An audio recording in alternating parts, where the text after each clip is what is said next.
Vous savez que vous devez retravailler votre stratégie marketing, votre positionnement, votre offre.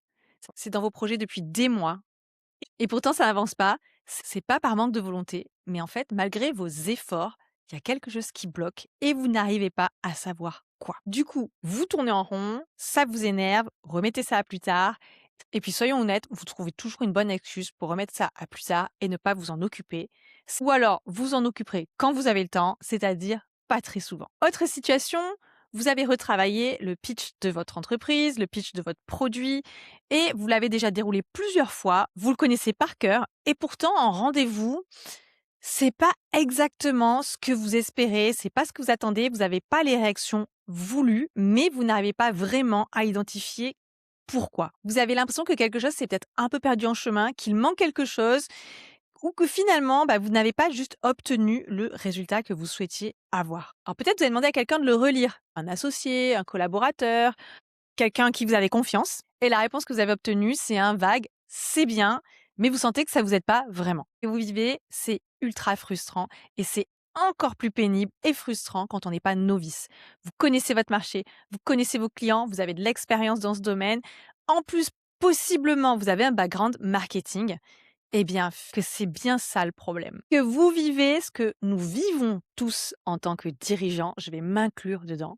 Eh bien, c'est une mécanique très précise. C'est un phénomène qui est documenté, reproductible, renseigné scientifiquement et qui n'a rien à voir avec votre niveau d'expertise. Pour accompagner des entreprises depuis plus de 15 ans, c'est quelque chose qu'on voit juste tout le temps, des dirigeants sans background marketing, mais aussi, et c'est là que ça devient intéressant, des dirigeants avec des backgrounds marketing, voire des décideurs marketing qui pensaient être à l'abri de ce phénomène. Mais avant de vous l'expliquer en détail, je vais vous partager d'où vient ce phénomène. En 1996, deux chercheurs en psychologie, Igor Grossman et Ethan Kross, ont mené une série d'enquêtes sur le raisonnement, sur la manière dont on réfléchit pour prendre des décisions et résoudre des problèmes. Ils ont soumis des personnes à des problèmes complexes, des décisions à prendre qui sont difficiles, que ce soit des conflits, que ce soit des dilemmes, que ce soit une réflexion avec du recul à prendre.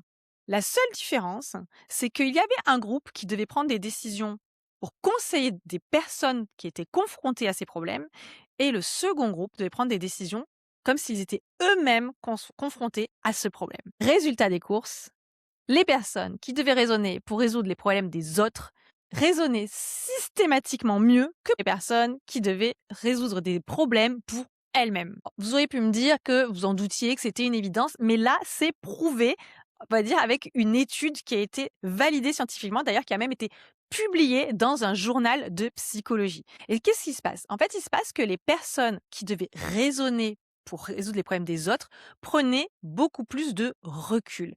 Elles considéraient plus de perspectives, elles émettaient des recommandations plus nuancées, plus solides et aussi plus efficaces. En revanche, dès que ces situations les concernaient elles-mêmes, dès qu'elles devaient se projeter dans cette situation, eh bien, leurs décisions et leur raisonnement perdaient en qualité. Et ce qu'il faut retenir, c'est que la qualité du raisonnement, dans le cas de cette étude, ne dépendait absolument pas de la formation, de l'expérience ou de l'expertise de la personne qui l'émettait.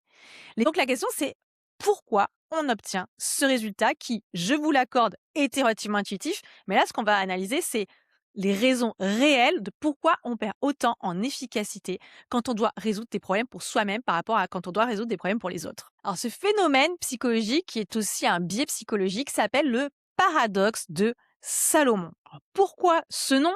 Eh bien, c'est en référence au roi Salomon, célèbre roi de la Bible, qui était très réputé pour sa très grande sagesse pour résoudre les problèmes des autres, une sagesse légendaire. Il était dit que de par le monde, les gens venaient le consulter pour résoudre leurs problèmes. Eh bien, vous le découvrez peut-être dans cet épisode, le roi Salomon avait aussi la réputation de prendre des décisions complètement catastrophiques quand ça concernait sa propre vie. Voilà pourquoi ce biais, décrit par cette étude scientifique, est appelé le paradoxe de Salomon. L'idée centrale, en fait, c'est que nous sommes tous des Salomons. D'accord? Vous, moi, on est tous victimes du paradoxe de Salomon. On est brillants pour conseiller les autres, ou du moins vraiment bons pour conseiller les autres. En revanche, on est partiellement, voire complètement aveugle pour résoudre nos propres problèmes. Et en entreprise, et notamment en marketing B2B, eh bien ça se joue à peu près tous les jours dans ce qui se passe. Sur votre positionnement, sur vos messages, sur votre offre, sur vos priorités, sur votre stratégie, sur la lecture que vous faites des signaux de votre marché. Alors, pourquoi ça arrive? Puisqu'en fait, on est quand même à la tête d'une entreprise ou à la tête d'un département marketing, du moins on a l'habitude de prendre des décisions tous les jours. Pourquoi ça nous tombe dessus? Alors, il y a vraiment 3 grandes raisons combinées qui sont d'ailleurs extraites de cette étude. La première raison, c'est la proximité. Quand vous faites partie du problème, quand vous êtes dans le problème, au milieu, vous pouvez pas voir l'intégralité de ce tableau parce qu'en fait, vous êtes trop proche. D'où le problème de proximité. Votre entreprise, c'est votre quotidien, c'est votre histoire, parfois ça peut être votre identité, c'est souvent aussi votre argent si vous êtes dirigeant, mais en tout cas, cette proximité déforme votre perception, même quand vous croyez avoir du recul.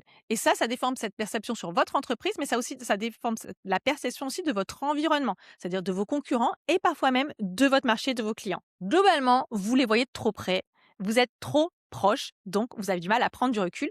D'où d'ailleurs une expression qui revient très souvent, nous, chez nos clients, c'est j'ai du mal à prendre du recul, j'ai la tête dans le guidon. La deuxième raison pour laquelle on est victime tous de ce paradoxe de Salomon, notamment quand on est dirigeant d'entreprise, c'est l'expertise elle-même. Alors, ça peut paraître hyper contre-intuitif comme ça, mais plus vous maîtrisez un sujet, plus vous avez des filtres inconscients. Vous interprétez les signaux à travers ce que vous savez déjà et ce qui ne rentre pas dans votre modèle, vous avez tendance à l'écarter. Et ça, c'est souvent sans vous en rendre compte. Donc, l'expertise n'est pas forcément un don lorsqu'il s'agit de prendre des décisions pour son entreprise et notamment en marketing. Et la troisième raison, c'est la charge émotionnelle. En fait, ce que dit l'analyse du paradoxe de Salomon par Cross et Grossman, c'est qu'en fait, plus on est émotionnellement impliqué dans une décision et moins on va être bon à prendre cette décision. Ça ne veut pas dire qu'on est complètement incompétent, mais en tout cas, on va manquer de d'objectivité et on est donc trop impliqué pour vous avoir l'ensemble du tableau et prendre la bonne décision. Et ça, en entreprise, je pense que même si on nous dit qu'on n'est pas notre entreprise, c'est vrai, je suis d'accord, on n'est pas notre entreprise, on est forcément émotionnellement très impliqué, surtout si c'est notre propre entreprise. Et je vais vous partager un exemple qui est volontairement un exemple autour de nous, chez My Marketing Experience, pour j'ai envie de dire, faire un peu redescendre la pression pour déculpabiliser toutes les personnes à qui je parle, tous les dirigeants qui viennent nous voir et parfois des marketeurs pour dire: «Mais moi, j'ai un background marketing, je devrais savoir faire et pourtant j'y arrive pas». Eh bien, nous, chez My Marketing Experience, ça fait 20 ans, plus de 20 ans qu'on est dans le marketing. On a une agence marketing depuis plus de 15 ans. Eh bien, quand il s'agit de prendre du recul et de prendre des décisions sur notre propre marketing, on a besoin d'être accompagné. On n'y arrive pas non plus et c'est normal parce que nous sommes des Salomon aussi. Donc j'espère que si vous écoutez et que vous culpabilisez de ne pas arriver à vous-même travailler le marketing ou prendre des décisions en marketing, j'ai envie de vous dire même pour d'autres situations dans votre entreprise parce qu'elles sont très impliquantes, c'est normal, c'est tout à fait normal ce que vous vivez. Donc gardez bien en tête que ce n'est pas du tout un problème de compétence, c'est un problème de position, de posture, de là où vous vous placez par rapport au problème. Et donc, dans votre cas, c'est beaucoup trop près. Et ce que j'observe sur le terrain, que ce soit avec des dirigeants ou avec des directions marketing, c'est qu'en fait, souvent, plus ils sont compétents, plus ils sont exposés à ce problème. Et pourquoi ça? Il y a déjà une question qui fait que ils vont avoir peut-être des certitudes ou une maîtrise de leur sujet qui fait qu'ils sont moins challengés. Et s'ajoute au problème de charge émotionnelle, de proximité et d'expertise, un autre biais dont on parle pas assez souvent dans ces cas-là et qui fait que lorsque ces personnes vont demander un avis, donc lorsque vous êtes un dirigeant ou une direction marketing et que vous voulez demander un avis autour de vous, un collaborateur, à peut-être quelqu'un de votre réseau ou un associé, bien souvent, vous n'obtenez pas de réponse vraiment très pertinente en externe. Souvent, comme vous êtes dans une posture d'expert et qu'on reconnaît votre expertise, vous obtenez souvent un regard bienveillant parce qu'une personne qui tient à vous et qui trouve que ce que vous faites, c'est bien, elle va pas forcément vous donner un avis très objectif, elle va pas vouloir vous froisser. À l'inverse, vous pourriez aussi récolter autant d'avis différents que de personnes à qui vous allez poser la question. Mais le cas où finalement vous obtenez toujours des «c'est bien», «non, je vois pas quel est le problème, je trouve ça chouette, c'est top», c'est ce qu'on appelle le biais de validation. Finalement, est-ce que pour avancer, on n'a pas besoin d'être validé, on a besoin d'un regard externe qui n'a pas peur de dire la vérité, moi qui a rien à perdre Ils s'en fichent de vous froisser, c'est pas du tout un problème. Ils s'en fichent de vous faire plaisir, c'est pas un problème. Mais finalement, c'est ce regard-là qui est le plus précieux, pas celui qui est critique pour être critique volontairement, mais c'est celui qui va être direct, franc et utile et constructif parce qu'il n'a pas peur de vous faire de la peine ou parce qu'il n'a pas peur de perdre quelque chose s'il vous fait un feedback négatif. D'où l'importance de choisir à qui on demande des feedbacks notamment. Typiquement, votre partenaire de paddle, est-ce que c'est vraiment la bonne personne pour vous faire un feedback, même si elle a rien à perdre et même si, elle va vous dire, un feedback, direct? C'est pas forcément la personne la plus adaptée, à part si c'est, dans le cas du marketing, un expert en marketing. Donc un regard externe non qualifié, c'est pas non plus la bonne solution, même si cette personne sera tout à fait à l'aise pour vous donner un avis sans craindre de vous faire de la peine. Et à l'inverse, vous pouvez demander des regards extérieurs qualifiés pour répondre à votre problématique. Et là, dans ces cas-là, eh bien, c'est une personne, si on parle de marketing B2B, c'est quelqu'un qui va connaître bien le marché B2B, les mécaniques en B2B, qui a suffisamment vu de cas similaires pour vous faire un feedback, vous donner un avis objectif et vous donner de la perspective sur votre situation. Donc, avant de demander un regard externe, eh bien, ce que vous pouvez faire, c'est vous questionner sur la personne. Est-ce que cette personne, c'est juste un regard externe ou un regard externe en mesure de voir des choses que vous n'êtes pas capable de voir aujourd'hui. Et possiblement, Patrick, votre partenaire de paddle, n'est pas la bonne personne. Maintenant, vous savez que vous êtes une victime du paradoxe de Salomon. Qu'est-ce que vous pouvez faire? Bien, la première chose que vous pouvez faire, c'est déjà d'être honnête. Poser un diagnostic honnête. Vous demander, est-ce qu'aujourd'hui, les priorités et les questions marketing qui me posent problème, un positionnement qui n'est pas assez efficace, une offre qui devrait peut-être marcher mieux qu'est-ce qu'elle fonctionne, des leads qui sont peut-être pas au rendez-vous. Bref, est-ce que votre marketing aujourd'hui a besoin d'être challengé? Est-ce que si demain vous devez expliquer votre positionnement en 2 phrases, vous vous sentez à l'aise, vous avez l'impression d'être convaincant? Faites juste un diagnostic. La deuxième action à prendre, c'est de construire des espaces de friction intentionnels. Alors ça veut dire quoi? C'est chercher à obtenir de la friction, c'est-à-dire des personnes qui ne vont pas systématiquement valider ce que vous faites. C'est-à-dire des espaces où vous allez être challengé par des personnes qui sont à la fois compétentes pour vous donner un avis ou pour vous conseiller et à la fois qui n'ont rien à perdre à vous donner leur avis. Et ça peut prendre différentes formes. Ça peut être par exemple vous entourer d'autres dirigeants qui possiblement vivent les mêmes choses que vous ou ont vécu des choses similaires et qui du coup pourront de manière très confortable vous donner leur avis ou vous conseiller.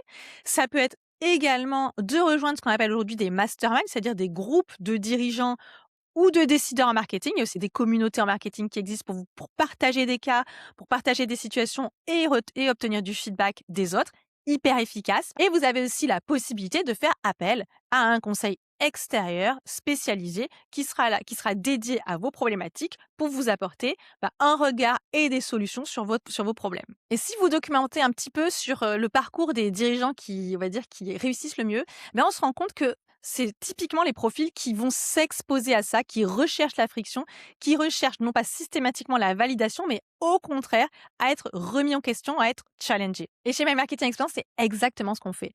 On vient accompagner et challenger, que ce soit des dirigeants ou des directions marketing qui souhaitent aller plus loin, qui souhaitent voir les angles morts, qui souhaitent prendre de la distance et qui souhaitent un regard neutre et dépassionné, on va dire, par rapport à leur situation. Si vous cherchez une équipe qui peut voir les angles morts de votre stratégie marketing, de votre positionnement, de votre offre, eh bien, le lien pour nous joindre est en description.